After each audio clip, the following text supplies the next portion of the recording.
3. Welcome back to English class. Today I am going to teach you chapter 4 of your Blooming Birds. Chapter name is Farhan and the Fairy. Read the chapter. Farhan was the son of the poor village carpenter. They worked very hard every day in the forest to earn some money. One day, when Farhan became very tired of cutting the wood, he sat on one side for rest. As he was sitting, he heard a painful cry of a girl. "Help me, please!" He stood up and started looking here and there, but could not find anyone. "Please help!" Farhan heard the voice again. This time Farhan peeped through the hole in the log and saw a tiny fairy inside. Farhan at once put his hand inside and the hole and picked up the fairy. In this chapter, इसमें chapter में बताया गया एक फरहान नाम का एक poor village carpenter था. Carpenter वो होता है जो लकड़ी के काम करते हैं. तो वो पुअर गरीब सा विलेज का रहने वाला कारपेंटर था. वो बहुत दिन में मजदूरी करके बहुत मुश्किल से पेड़ काटता था. जंगल में पेड़ काट करके वहाँ से लाता था और उसी को जो है कट करके वो बेच के अपनी अर्निंग्स कमाता था. And one day when Farhan became tired, जब वो थक गया, टायर्ड मीन्स थक गया, और वुड्स को कट करते हुए, तो वो जाकर के एक साइड में बैठ गया. जब वो साइड में बैठा हुआ तो उससे पेनफुल क्राई, बहुत दर्द भरी रोना सुनाई दिया. तो वो भी एक गर्ल का था जो कि कह रही थी हेल्प मी प्लीज़, जो पुकार रही थी किसी की हेल्प के लिए, कह रही थी कोई मेरी हेल्प करो आकर के. और वहाँ ही stood up and started looking here, और वो वहाँ अपनी जगह से खड़े होकर के इधर उधर देखने लगा वो किसकी आवाज़ सुन रहा है. थोड़ी देर में फिर उसे एक बार और वही आवाज़ सुनाई दी, प्लीज़ हेल्प. और फिर उसे कोई बोल रहा था कि मेरी मदद करो. फरहान ने फिर वो आवाज़ सुनी. This time Farhan peeped through the hole in the log. और फरहान ने पीप मीन्स ग्लैंस, झाँक करके देखा होल के अंदर. होल मीन्स जो छेद होता है. लॉग मीन्स एक लकड़ी का जो एक टुकड़ा है उसमें एक छेद था छोटा सा, उसमें झाँक के उसने देखा. सॉ टाइनी फेरी टेल, बहुत छोटी सी एक फेरी टेल उसके अंदर थी. फेरी थी उसके अंदर, परी थी. फरहान एट वंस, और उसने हाथ डाला inside, hand inside the hole, हाथ डाल के फेरी को पिक कर लिया, निकाल लिया बाहर वहाँ से. The fairy thanked Farhan for making her free and told him, "Many years ago, a wicked witch had cursed me, and since then I have been trapped in this log. Thank you for saving me. What can I do for you?"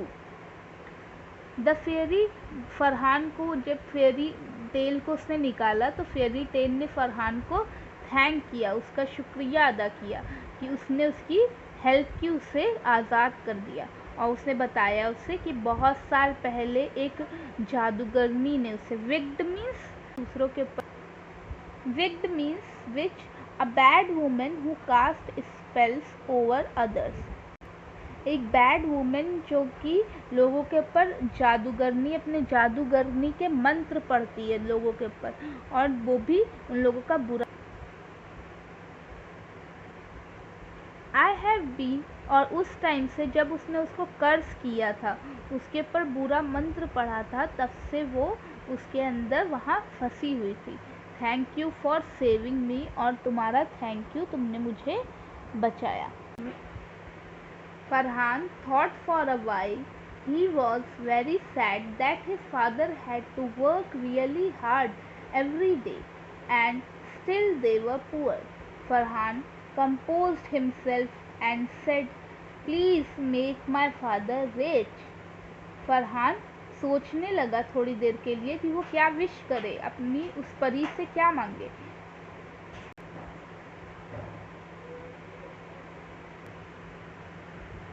और वो अपने father के लिए बहुत sad था कि वो हर दिन बहुत काम करते थे, एवरी डे बहुत काम करना पड़ता था, लेकिन वो लोग अभी भी पुअर थे, गरीब थे। इतने हार्डवर्क के बाद अभी भी उन लोग के पास पैसे नहीं थे।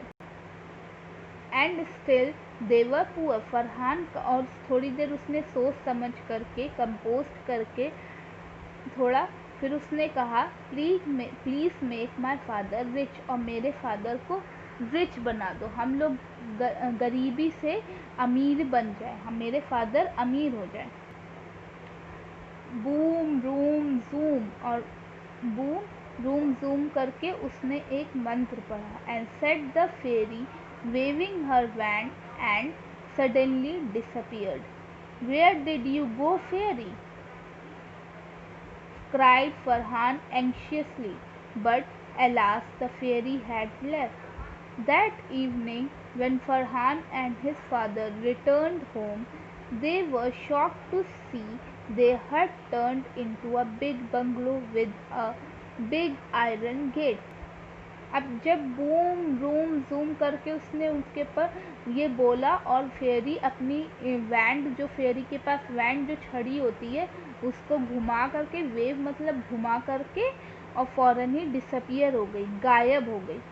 और जैसे ही ऐसा हुआ, फरहान बहुत एंशियसली, बिल्कुल परेशान हो गई, कहने लगा वेयर डिड यू गो? फेरी तुम कहाँ चली गई? और फेरी के बारे में सोचने लगा, वो गायब हो गई बिना कुछ किए। उसको कोई रीज़न था कि उन लोग के पास पैसा आता है या उन लोगों को कुछ दिख जाता, लेकिन वो बस ऐसा कह के गायब हो गई। But the fairy had left, लेकिन अब फेरी जा चुकी थी और उसकी आवाज़ कोई नहीं सुन रहा था। द इवनिंग, जब फरहान और उसके फादर घर आए तो वो लोग बहुत ज़्यादा शॉक हो गए कि अपना उन लोगों का घर एक बिग बंगलो, बहुत बड़े बंगलो में बदल गया था। उनका घर बहुत बड़ा हो गया था और उनके घर के सामने एक बड़ा सा आयरन गेट लगा हुआ था। जो जादूगरनी, जो फेरनी ने जादू किया था, उस जादू से इनका घर एक बंगलो में बदल गया था। इसका मतलब ये लोग अब रिच हो गए थे। They walked through the gate and were treated as like kings by the servants. Suddenly Farhan's mother came running and hugged them and said, God has answered our prayers. और वैसे वो लोग अंदर जाने लगे, वॉकड करके अंदर चल के गए, तो वहाँ पे किंग्स की तरह, जैसे किंग्स को सर्वेंट होते हैं, आसपास नौकर होते हैं, वैसे ही उन लोगों के आसपास भी नौकर उन लोगों को ट्रीट करने लगे, क्योंकि हेल्प करने लगे। जैसे अब वो लोग अमीर हो गए थे, तो अमीरों, उन लोगों का सारी गरीबी चली गई थी, इसी वजह से उनके घर में नौकर भी आ गए थे, उन लोगों की हेल्प करने लगे थे, तो वो उन लोगों के पास पैसा आ गया था।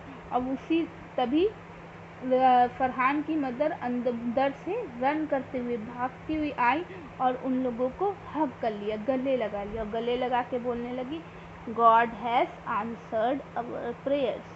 गॉड ने हमारी सुन ली, जो हमने इतने सालों से प्रेयर्स कर रहे थे, वो गॉड ने हमारी prayers soon. Farhan looked up at the sky and imagined the fairy somewhere among the sparkling stars. Farhan closed his eyes and said, Thank you, dear fairy. After that, Farhan and his parents started living a comfortable life. और फरहान समझ चुका था अब फेरी ने उसके जो जादू किया, उस जादू से वो लोग अमीर हुए थे। उसने उस जादू से, जो उसने हेल्प की थी, उसके रिटर्न में फेरी ने उन लोगों को अमीर कर दिया था।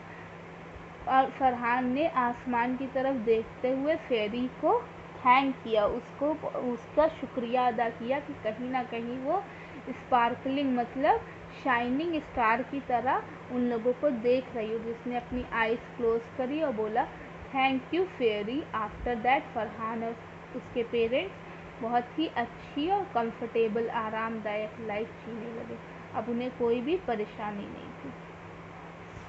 आई होप यू क्लास कि आप लोगों को ये चैप्टर समझ में आ गया होगा, फरहान एंड द फेरी। अगर कोई प्रॉब्लम हो आप लोगों को इस चैप्टर में या कोई एक्सरसाइज में प्रॉब्लम आए तो आप ग्रुप में मैसेज कर दीजिएगा, मैं समझा दूँगी फिर से। और एक्सरसाइजेज आप लोग बुक में कर लीजिएगा, सारी एक्सरसाइजेज, क्वेश्चन आंसर्स मैं असाइनमेंट में दे दूँगी। Okay, thank you, bye.